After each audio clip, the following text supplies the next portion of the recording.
అందరికీ నమస్కారం.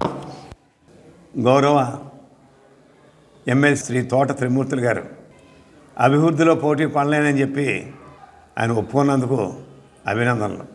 ఇంచేతనంటే ఇన్నాళ్ళ నుంచి సొల్లు కౌర్లు చెత్త కౌర్లు చెప్పి మొన్న ప్రెస్ మీట్లో బాబు మేము కరెంట్ ఒక్క దాంట్లోనే పోటీ పడతాం, మిగిలిన ఏవి కూడా నేను పోటీ పడలేనని చెప్పి అంగీకరించినందుకు ధన్యవాదాలు. చాలా సంతోషం. ఇక నుంచైనా ఈ చెత్త కౌర్లు మనకు ఉండమని అభివృద్ధి విషయంపై. తెలుగుదేశం అంటేనే అభివృద్ధి, చంద్రబాబు నాయుడు గారు జోగేశ్వరరావు అంటేనే అభివృద్ధి, అంతే తప్ప తోట త్రిమూర్తి గారిలాగా చెత్త కౌర్లు సొల్లు కౌర్లు పిట్ట కథలు లేవని చెప్పి మరి ఆయన కూడా అంగీకరించినందుకు పత్రికాముఖానికి ధన్యవాదాలు తెలియజేసుకుంటూ, అయ్యా త్రిమూర్తులు గారు, కరెంటు విషయంలో మీరేదో ఊడబొడిసామనుకుంటా ఉన్నారు, దానికి కూడా సిద్ధమే. అంటే మీ దృష్టిలో కరెంట్ ఒకటే మీరు చేశారని మీరు అనుకుంటున్నారు కాబట్టి గత మన ముందు 14-19 తెలుగుదేశం హయాంలో ఏమేమి డెవలప్మెంట్ చేశారో, అలాగే మీరు వచ్చిన తర్వాత ఏం ఉద్ధరించారో దానికి కూడా సిద్ధమే. అది మళ్ళీ మీరంటే అలాగంటే నేను బహిరంగ చర్చకు సిద్ధం అంటారు, వెంటనే పోలీసు వాళ్ళు వచ్చేస్తారు. ఇదండి అయ్యా, నేను ఎప్పుడు కూడా బహిరంగ చర్చకు సిద్ధం అని అంటలేదు. కారణం అది జరగదో అనుభవం మీద మీరు పోలీసులు పంపుతున్నారు కాబట్టి. ఇప్పుడు మీరు అది ప్రెస్కి రిలీజ్ చేయండి. ఈ 5 సంవత్సరాలు మీరు ఏం ఉద్ధరించారో విద్యుత్ విషయంపై. అది కాకపోయినా విద్యుత్ అనేది నిరంతర ప్రక్రియ. సంవత్సరం మనకి ఖర్చు పెరుగుతూ ఉంటుంది వాడకం. ఆ వాడకం పెరిగినప్పుడు ఖర్చు పెంచాలి. అయినప్పుడు కూడా నేను సిద్ధం. మరి అన్ని రికార్డులు మీ అధికారుల దగ్గర ఉంటాయి కాబట్టి 14-19 అలాగే వైఎస్ఆర్ ప్రభుత్వం వచ్చాక 2 కింద ప్రెస్కి ఇవ్వండి. ఒకవేళ మీ ఒకటే ఇస్తానంటే రెండోది డిపార్ట్మెంట్ దగ్గర వసూలు చేసి నేనే ఇస్తాను, మేం చేసింది. అంతే తప్ప మరి దీనికైనా సిద్ధం అవ్వాలని చెప్పి, మరి దీన్నైనా ప్రెస్కి ఇవ్వాలని చెప్పి ఛాలెంజ్ చేస్తాను త్రిమూర్తి గారు మీకు. మరిక మళ్ళీ ఏదో అంటారు, మనకి పాడిందే పాటరా బోడి మల్ల అన్నట్టుగా మళ్ళీ మామూలే. ఏదో అక్కడ అలా మాట్లాడలేదు, ఇక్కడ ఎలా మాట్లాడలేదు, మరి కౌన్సిల్లో పెట్టినప్పుడు సమాధానం ఎన్నిసార్లు చెప్తాడట. ఇచ్చండి అంతకన్నా ఏమీ లేదు. ఏమీ ఉన్నా లేకపోయినా మీరు దళిత వ్యతిరేకి అన్న విషయం రాష్ట్రంలో ఉన్నటువంటి ఇంతకుముందు ఒకసారి చెప్పారు, తోట త్రిమూర్తులు అంటే రాష్ట్రం అంతా తెలుసని. మిమ్మల్ని తెలుసు వాళ్ళందరికీ కూడా మీరు దళిత వ్యతిరేక అని ఒకటి, సెటిల్మెంట్ అని చెప్పి ఒకటి, ఈ రకంగానే తోట త్రిమూర్తులు అంటేనే దళిత వ్యతిరేకి ప్లస్ సెటిల్మెంట్ త్రిమూర్తులు, ఇది మీకున్న బిరుదులు. మరి ఆ రకంగా అందరికీ తెలుసు. 29 సంవత్సరాలు అయింది ఆ ఎస్సీ సోదరులు అలాగ పోరాడుతూ ఉన్నారు. మొన్నే హైకోర్టు వాళ్ళకి ఇచ్చినటువంటి అన్నీ కూడా ఖాయం చేసిందని చెప్పి పేపర్లో చదివాం. మరి దాని మీద కూడా మళ్ళీ కొత్తగా పిటిషన్ ఎత్తున్నాడు, మళ్ళీ ఇంకో వేరే కోర్టులకి. అంటే వాళ్ళని నిజమైన ఎస్సీ సోదరుల్ని వాళ్ళు ఎస్సీలే కాదు అంటున్నారంటే నిజంగా మీరు దేనికైనా సమర్థులే. నిజంగా మిమ్మల్ని చూసి తప్పుడు రాజకీయం చేసే వాళ్ళు మాత్రం నేర్చుకోవాల్సిన చాలా ఉందని చెప్పి ఈ సందర్భంగా నేను గమనిస్తూ ఉన్నాను. ఏది ఏమైనా మరి ఇక నుంచి అయినా చెత్త కవులు మానండి. కరెంటు విషయంలో కూడా మేము 5 కోట్లు ఆర్డర్ అడిగాం. మీరు అన్నారు 5 కోట్లు శాంక్షన్ అయిందని. ఆ శాంక్షన్ కాపీ అడిగాం. అంటే లేనిదో ఉన్నట్టు ఉందో లేనట్టుగా చెప్పడం, బహుశా మీకు అది ఇక్కడ ఏమైనా తేడా ఉందేమో అనుకుంటున్నాను నేను. లేకపోతే ఇన్ని రకాల మీరు మాటలు మార్చడం. ఇక నుంచి అయినా చెత్త కౌర్లు మాని, చెత్త ఛాలెంజ్లు మాని, నిజంగా ప్రజలకు సంక్షేమం ఏమైనా చేస్తే దాని మీద చెప్పాలని. అంతేకాకుండా మరి ఇందాక మన సోదరులు మాట్లాడారు. ఏం మాట్లాడారండి?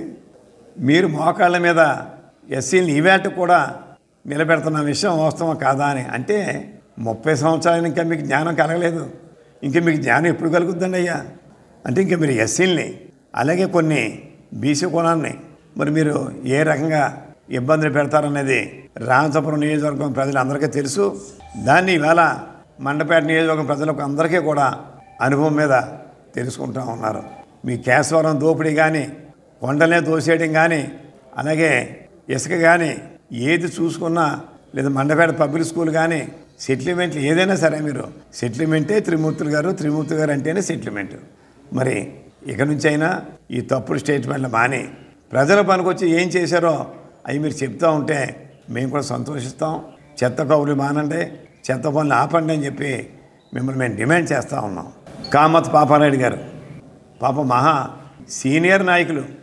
2011 నుంచి 11, 12 అన్నాడు ఆయన. నాకు కంటి మీద కునుకుంటలేదట. మరి ఏటో కునుకేటో మనకు అర్థం అవ్వట్లేదు. అయ్యా పాపారాయుడు గారు, మీరైతే ఎప్పుడు కులాల గురించి మాట్లాడలేదు. ఫస్ట్ టైము మీ పక్కనున్న త్రిమూర్తి గారు చెప్పమంటేనే రెడ్లు అంటే ఆయనకి పడదని చెప్పి చెప్పడం జరిగింది. రెడ్లు అంటే నాకు పడదో లేదో మరి అందరికీ తెలుసు. మీరు కూడా మరి ఇంతకుముందుకి ఈ రకం ఎప్పుడు మాట్లాడి ఇదే ఫస్ట్ టైము. అవాకులు చవాకులు ఎప్పుడు పేలుతారు, కానీ క్యాస్ట్ మీద మాట్లాడింది ఫస్ట్ టైం మీరు. అంటే అది మీరేం చేస్తారు? ఆయన చెప్పమన్నా చెప్పకపోతే మరి మిగిలిన మన అత్తమూరులు ఎలాగ మీరు స్టేజ్ ఎక్కలేకపోతున్నారు, మిగిలిన చోట్ల కూడా స్టేజ్ ఎక్కనివ్వడేమో అని చెప్పి మీరు ఆ భయంతో మీరు మాట్లాడుతున్నారని చెప్పి మాకు అర్థమవుతూ ఉంది. మరి ఇంతకుముందు కప్పేశ్వరంలో ఇళ్ళ పట్టాలు ఇచ్చేటప్పుడు మరి మీరు మాట్లాడారు. వేళ జోగేశ్వరరావు అంటే మా మీద 16 కేసులు పెట్టించాడు అని చెప్పి ఆ వేళ మీరు స్టేట్మెంట్ ఇచ్చి పోలీసులను కూడా చాలా కించపరుస్తూ మీరు మాట్లాడితే మరి వాళ్ళ కండక్ట్ రూల్స్ వ్యతిరేకమైనప్పటికీ ఆ వేళ సోదరిమణి సిఐ మంగాదేవి గారు స్టేజ్ మీదకి ఎక్కి మైక్ పుచ్చుకొని మరి మీకు వార్నింగ్ ఇచ్చిన విషయం మీరు మర్చిపోయారు. ఆ తర్వాత ఏంటండి అని చెప్పి పక్కన ఉన్న త్రిమూర్తి గారు నన్ను అడిగితే, ఏమంటే ఈయన ఏదో 16 కేసులు అంటున్నాడు, నాకు తెలిసి ఆయన మీద ఒక్క కేసే ఉంది, ఇప్పుడు అదే నేను ఇప్పుడు మాట్లాడేటప్పుడు ఆ విషయం చెప్తాను, ఛాలెంజ్ చేస్తానని చెప్పి నేను యథాలాపంగా త్రిమూర్తి గారు ఉన్న విషయం చెప్తే, ఆహో మా నాయకుడిని ఈయన రోడ్డు మా బజార్ మీద లాగేస్తున్నాడని చెప్పని ఆయన మరి నాకు మైక్ ఇవ్వకుండా వేళ కపేశ్వరంలో ఆయన మాట్లాడి టైం అయిపోయిందని చెప్పి క్లోజ్ చేసిన విషయం ఒకసారి జ్ఞాపకం చేస్తూ ఉన్నాను. అయ్యా పాపారాయుడు గారు, మీ మీద ఉన్న 16 కేసులు మీరు నిజాయితీపరుడైతే చిన్నజీయర్ స్వామి గారి యొక్క శిష్యుడని చెప్పుకుంటారు. ఆ చిన్నజీయర్ స్వామి గారి మీద మీకు ఏమాత్రమైన గౌరవం భక్తి ఉంటే 16 కేసులు ఏంటో ప్రెస్కి రిలీజ్ చేయండి. మరి లేదా మేము చెప్తున్నాం, మీ మీద ఉన్నాయి తెలుగుదేశం హయాంలో పెట్టిన 4 పోలీస్ స్టేషన్లో కలిపి 2 కేసులు, 2 కూడా సబ్జెక్టు ఒకటే. మీ దగ్గర పనిచేస్తున్నటువంటి ఒక వ్యక్తిని మీరు నిర్బంధిస్తే ఆయన భార్య వాళ్ళ బంధువులు వచ్చి మీ కాళ్ళు పట్టుకుంటే మీరు కాలుతో తన్నితే ఆవిడ పోలీస్ స్టేషన్కి వెళ్ళి కంప్లైంట్ పెట్టుకున్నారు. అవునా కాదా? మీ మీద ఉన్నటువంటి కేసులు 2, కానీ ఇష్యూ ఒకటే. అలా లీగల్గా వాళ్ళ ఇళ్ళ తాళాలతో ఒకే ఇష్యూ మీద 2 కేసులు పెట్టుకున్నారు వాళ్ళు. అంతే తప్ప 3వ కేసు ఏంటో చెప్పండి, 16 కేసు ఏంటో చెప్పండి.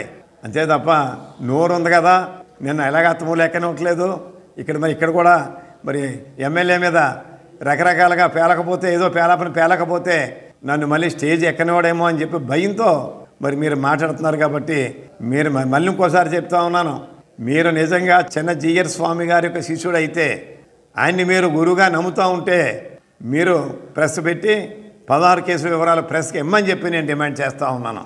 అయ్యా రాధాకృష్ణ గారు, రాజబాబు గారు, నాకు నిజంగా జాలేస్తుంది. ఇంకా మీ గురించి ఏం మాట్లాడుకున్నా తప్పేనేమో. ఎప్పుడో 15 సంవత్సరాలు ఏనాటి విమల్ కుమార్ గారు చైర్పర్సన్ 2005, ఈవేళ మనం 2024లో ఉన్నాం. ఇంకా మేము వేగుల వీర్రాజు గారి టైం గురించి ఏం మీరు అడగలేదు, సంతోషించాం మేము. మరి నిజంగా మిమ్మల్ని కానీ మీ కౌన్సిలర్ కానీ అవమానిస్తే ఇన్నాళ్ళ నుంచి మరి ఏం చేస్తున్నారు? నోట్లో ఏమన్నా పెట్టుకున్నారా అని అడుగుతున్నాను. చెప్పాలిగా, ఎప్పుడైనా మరి దాన్ని ప్రశ్నించాలిగా మమ్మల్ని. తర్వాత ఒక రోజున మీరు కౌన్సిల్ హాల్లో మీరు అడిగారు, ఏమంటే మేము జనభూమి కమిటీకి అధ్యక్షులు, మేము మా కౌన్సిలర్స్ మాకు పిలుస్తలేదని అంటే కౌన్సిల్ హాల్లో చెప్పాను, ఇదేం బాని మీరు ఖచ్చితంగా సభాధ్యక్షుడిగా ముందు ఇంటిమేషన్ వాళ్ళకే ఇవ్వాలి అని చెప్పిన విషయం వాస్తవా కాదా?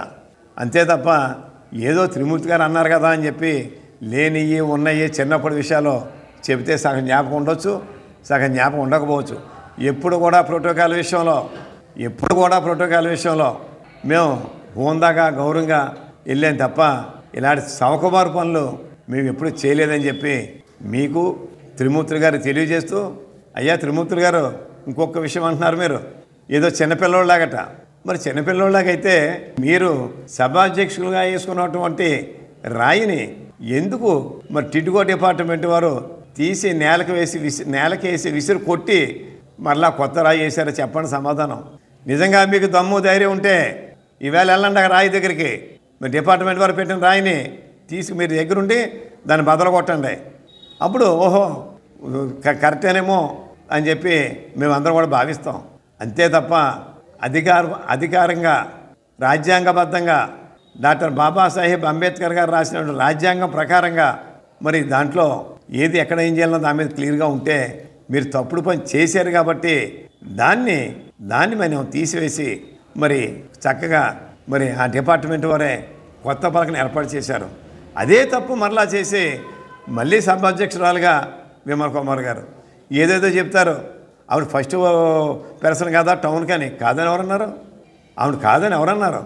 అంచేత ఆవిడ సభకు వచ్చినప్పుడు సగౌరవంగా మేము లేచి ఉంచుంటున్నామే, అది గౌరవం, అది మా గౌరవం అది, అంతే తప్ప వేరే కాదని చెప్పి కూడా తెలియజేస్తూ మరి త్రిమూర్తులు గారు మీరు నిజంగా చట్టం పట్ల అవగాహన ఉంటే ఎందుకు ఆ రాయి మార్చారో, మీరు సభ చేసి వేసిన రాయిని ఎందుకు తొలగించారో చెప్పాలని చెప్పి నేను డిమాండ్ చేస్తూ ఆ వేళ ఏదో మహిళకి నేను ఇవ్వలేకపోతున్నానంట.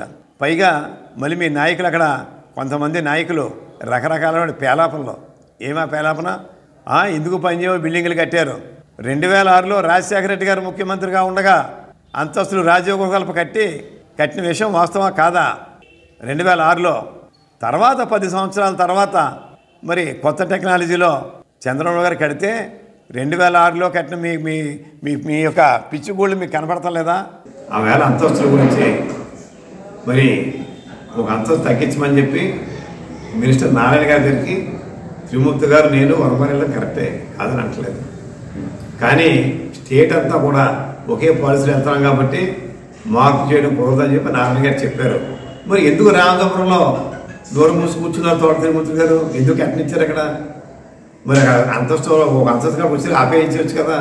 మరి నిజంగా ఏదో ఖైలేజంలో నాయకుడు అంటున్నారు కదా వీళ్ళందరూ. స్టేట్ పాలసీలో కొన్ని విధానాలు అంతా యూనిఫార్మ్గా జరుగుతాయి. వైజాగ్ కానీ విజయవాడ కానీ నెల్లూరు కానీ కాకినాడ పెద్ద పెద్ద సిటీల్లో ఎలా ఉందో మున్సిపాలిటీ అనేది అన్నీ ఒకే రకంగా జరుగుతాయి. అంతేకాకుండా ఇక్కడ సంవత్సరంన్నర క్రితం లీకులు ఉన్నాయని చెప్పేది చెప్తా ఉంటే వీళ్ళు కంప్లైంట్ ఎన్నిసార్లు పెట్టారు కమిషనర్ గారిని అడిగాం, ఫోన్లో చెప్పామన్నారు.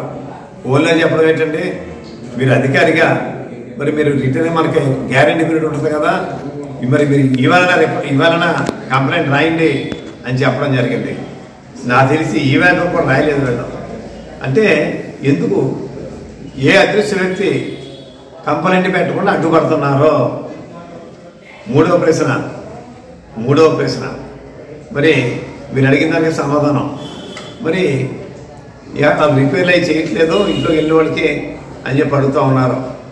అది కూడా వాస్తవం, అది కూడా మనం కౌన్సిల్ అదే మాట్లాడాం. ఏమంటే వాళ్ళు అంటున్నారు తప్ప చేయట్లేదు అని చెప్పి అడిగితే దానికి కాంట్రాక్టర్ ఏం చెప్తున్నాడు అంటే ఏంటంటే నేను మాట్లాడలేదు, డిపార్ట్మెంటే చెప్తున్నారు. ఈ ఇల్లులన్నీ కూడా బ్యాంకులో తనఖా పెట్టి ఆ డబ్బు కాంట్రాక్టర్కి ఇవ్వడం మానేసి ప్రభుత్వం పట్టుకెళ్ళిపోయింది.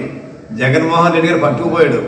ఈవేళ కాంట్రాక్టులు బాకీ ఏమి ఇవ్వలేదు కాబట్టి మేము చేయలేమని చెప్పి వాళ్ళు చేతెత్తేస్తున్నారని చెప్పి చాలా స్పష్టంగా టిడ్కో అధికారులు చెప్తా ఉన్నారు.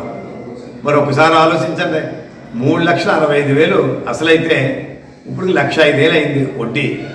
3 సంవత్సరాలు అయిపోయింది. ఫ్లాట్లు ఇప్పుడు అప్పచెప్తా ఉన్నారు. అందులో చాలా వాటిల్లో ఎలక్ట్రిక్ బేస్ కూడా పట్టుకెళ్ళిపోయారట, కరెంటు వెళ్ళి లాగేసారటండి, బల్బులు లేవట, ఏమీ లేవని చెప్పి వాళ్ళకి బాధనే వ్యక్తం చేస్తూ ఉన్నారు. మరి ఎందుకు పట్టించుకోవాలి త్రిమూర్తి గారు? సరే, ఇంకా మహా అయితే మీరు పట్టించుకోవడానికే 15 రోజులు టైం ఉంది నోటిఫికేషన్. తర్వాత మీకు లేదు మాకు లేదు. తెలుగుదేశం గవర్నమెంట్ రాగానే అవి అన్నీ కూడా సరిచేయించి ఏదైతే రిపేర్లు ఉన్నాయో ఆ రిపేర్లన్నీ సరిచేయించి లబ్ధిదారులని అందరినీ కూడా ఎటువంటి ఇబ్బంది లేకుండా చేయించే బాధ్యత నాది. అంతేకాకుండా 2 అంతస్తులు ఎక్కేటప్పటికి పెద్ద వయసు వాళ్ళు ఎక్కలేకపోతున్నారని చెప్పి కూడా మీరు కామెంట్లు చేస్తున్నారట. నిజమే, రాజపురంలో అయితే ఇబ్బందులు ఉన్నాయి. మండపేటలో అయితే మాత్రం ట్రాన్స్పరెన్సీగా దివ్యాంగులకి పెద్ద వయసు వారికి గ్రౌండ్ ఫ్లోర్లో ఒకవేళ ఎక్కువ మంది ఉంటే ఈ కేటగిరీలో ఫస్ట్ ఫ్లోర్ వాళ్ళు లాటరీస్ ఇచ్చారు తప్ప మీలాగా 300 ఫ్లాట్లు లాటరీలో తీసేసి ఇది మా వాళ్ళకి నీ తప్పు పనులు చేయలేదు కాబట్టి ఈవేళ మండపేట నియోజకవర్గం మండపేట పట్టణ ప్రజలందరూ కూడా నన్ను అభిమానిస్తున్నారని చెప్పి కూడా ఈ సందర్భాన్ని తెలియజేస్తా ఉన్నాను. 2016 ఇక్కడే కాదు రాష్ట్రం అంతా కట్టారు. ఈవేళ అదే షేర్ వాల్ టెక్నాలజీని కోనసీమ జిల్లాలో అమలు చేస్తున్నాం, చాలా మంచిదని చెప్పి సాక్షి పేపర్లో వస్తే దాన్ని ఆవేళ చూపించాం కౌన్సిల్ మీటింగ్లో. ఆవేళ నోరు మూసుకున్నారే. మరి ఏంటిది? ఏదైనా కొత్త టెక్నాలజీ వచ్చినప్పుడు కొన్ని మంచి ఉంటాయి, కొన్ని ఇబ్బందులు ఉండవచ్చు తప్ప మరి దీంట్లో ఎటువంటి తేడాలు ఉండవని చెప్పి కూడా తెలియజేస్తూ, ఇప్పుడు ఆ సోలార్ కూడా కావాలంటే పైన పెట్టుకోవచ్చు, దీనికి కూడా ఇబ్బంది ఏం లేదు. బిల్డింగ్ల పైన ఎండ ఇంకా గట్టిగా తగులుతుంది. మరి ఏదైనా లేటెస్ట్ టెక్నాలజీ వచ్చే కొలదు మనం దాన్ని సగౌరవంగా ఆహ్వానించాలి తప్ప ఇంకా ఏదో మన ఒక నూతిలో ఉన్నటువంటి కప్పలాగా మాట్లాడుకోవడం కూడా కరెక్ట్ కాదని చెప్పి అందరూ మీ వైఎస్ఆర్ నాయకులు అందరికీ హితవు పలుకుతూ అందరికీ నమస్కారం.